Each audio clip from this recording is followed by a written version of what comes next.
کام نہیں کرنے دیا. اب جب کہ معیشت سنبھل گئی تھی اور ملک ترقی کی طرف جا رہا تھا تو ان کی حکومت کو سبوٹیج کر دیا گیا. ناظرین، لیکن یہ وہ پروپیگنڈا ہے کہ جس کو کوئی تسلیم کرنے پر آمادہ نہیں ہوا، کیونکہ جب سی پیک اپنے عروج پر تھا تو تب آپ نے دھرنے بھی دیے، چائنی صدر کے دورے کو تاخیر کا شکار بھی کیا، اور اسی شرط پر آپ حکومت میں آئے کہ آپ سی پیک وائنڈ اپ کر دیں گے. لیکن پریشر اتنا تھا اور سورن گارنٹیز ایسی تھیں کہ آپ مکمل طور پر وائنڈ اپ تو نہیں کر سکے، لیکن آپ نے اس کو سلو ڈاؤن اتنا کر دیا کہ 3.5 سال میں اس پر انچ بہ انچ شاید چند انچ ہی کام ہو سکا ہو، اور جہاں تیزی سے کام ہونے جا رہا تھا ڈیم میں، وہاں 10 انجینئر ایک بلاسٹ میں اڑا کر چائنا کو بری طرح سے ناراض کیا گیا. اور پھر جب آپ نے دیکھا کہ اب اپوزیشن تیز ہے اور نااہلی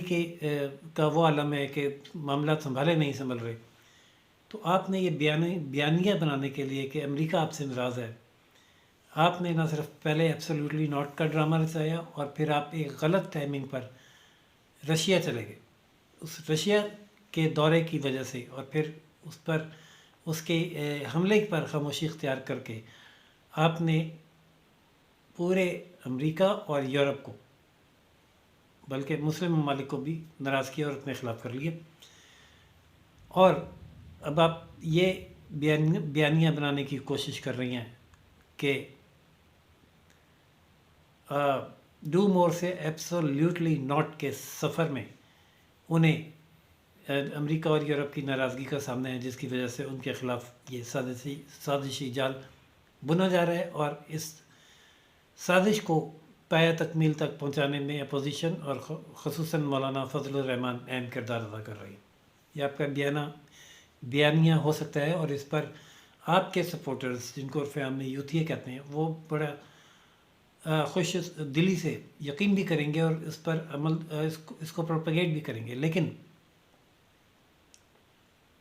22 میں سے 21 کروڑ عوام یا 22 کے 22 کروڑ عوام شبلی فراز اور فواد چودھری نہیں ہیں، جو آپ کے ہر بیانیے کو درست تسلیم کر کے اس کی حمایت میں بیانات بھی جاری کریں گے. وہ دیکھ رہے ہیں، وہ بھگت رہے ہیں بجلی کے اپنی تنخواہوں سے ایکسیڈ کرتے ہوئے بل، گیس کے اپنی تنخواہوں سے بڑھتے ہوئے بل، اور جب کہ گیس اور بجلی کی قیمتوں میں مزید اضافہ کر دیا گیا اور گرمیاں آ رہی ہیں، تو وہ بل جو پچھلے سیزن میں 35 ہزار اور 50 ہزار تک بھی آ رہے تھے،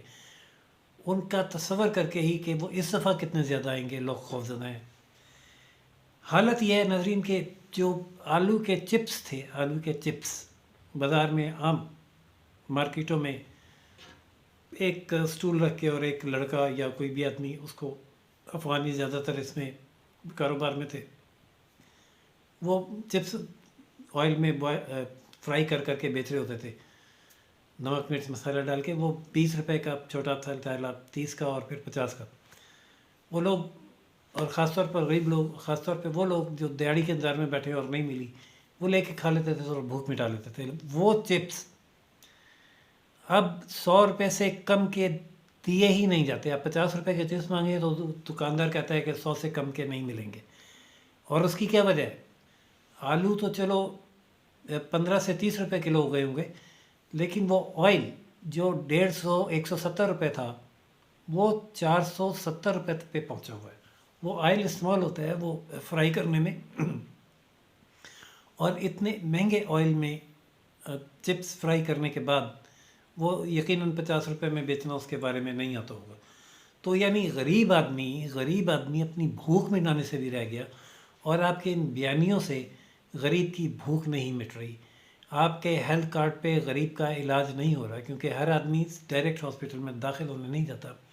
بلکہ وہ او پی ڈی میں جاتا ہے، اور او پی ڈی میں سارا خرچہ اس کی جیب سے ہوتا ہے. اور اگر اسے کوئی ایسی بیماری ہے جس میں اس کا آپریشن ہونا ہے، تو اس کو 6 مہینے کے بعد کی تاریخ دی جاتی ہے، اور کہا جاتا ہے کہ اگر آن پیمنٹ کروانا ہے تو ہم ابھی کر دیں گے، اور اگر یہ اس کارڈ پہ کروانا ہے تو لائن لمبی ہے، انتظار کریں. تو ناظرین، صورتحال یہ ہے کہ جی کا جانا ٹھہر گیا، صبح گیا کہ شام گیا. اور بعض لوگوں کے نزدیک یہ ری ایکشن ہے اس عمل کا بھی جو ایک تعیناتی کے سلسلے میں کیا گیا تھا بڑے تمطراق کے ساتھ اور بڑی جمے ہوئے پیروں کے ساتھ، ایک ادارے کا چیف مقرر کرنا تھا، تو نام آنے پر شدید ناراضگی کا اظہار کرتے ہوئے نام واپس کر کے یہ کہا گیا کہ 3 نام بھیجے جائیں، اور میں بطور وزیر اعظم مجھے اختیار حاصل ہے، انٹرویو کرنے کے بعد کسی ایک کی سلیکشن کروں گا۔ 3 لوگوں کے انٹرویو کیے گئے، سلیکشن اگرچہ انہی کی گئی جو نام آیا تھا، لیکن جب آپ نے انہیں یہ شو کیا کہ آپ بالکل آئین اور ضابطے کے مطابق چلیں گے، تو انہوں نے بھی پھر آپ کو آئین اور ضابطے پر چل کر دکھانے کا ایک چھوٹا سا مظاہرہ کرتے ہوئے یہ اعلان کیا کہ ہم آئین اور قانون کے مطابق غیر جانبدار رہیں گے، اور ان کی یہ غیر جانبداری اب آپ کو بڑی مہنگی پڑنے جا رہی ہے، کیونکہ آپ تو آئے ہی ان کے سر پر تھے۔ آپ کو تو الزام یہ ہے، سچ یا جھوٹ وہ تو کسی تحقیق کے نتیجے نہیں سامنے آ سکتا ہے، لیکن اپوزیشن کا بیانیہ یہ ہے کہ آپ ان کے جانبداری کی وجہ سے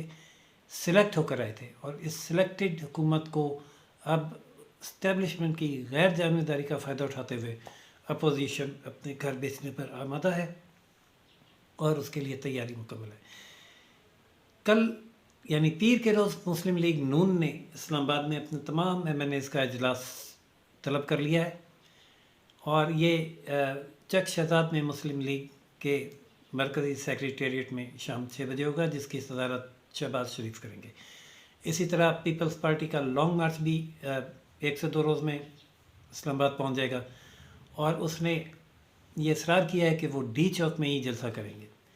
انہیں یہ کہا گیا ہے کہ ڈی چوک میں جلسہ نہ کریں، لیکن وہ مصر ہیں کہ ڈی چوک میں جلسہ کریں گے۔ دوسری طرف حکومت اس موقع پر OIC کے اجلاس کو آڑ بناتے ہوئے مختلف حربے اختیار کر رہی ہے، کبھی سیکریٹریٹ قومی اسمبلی سیکریٹریٹ بند رکھنے کے اقدامات کیے جا رہے ہیں، اور کبھی قومی اسمبلی حال کی تزئین و آرائش کے لیے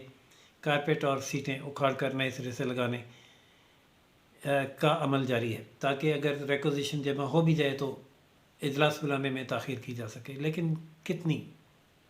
OIC کا اجلاس اس مہینے میں مکمل ہو جائے گا،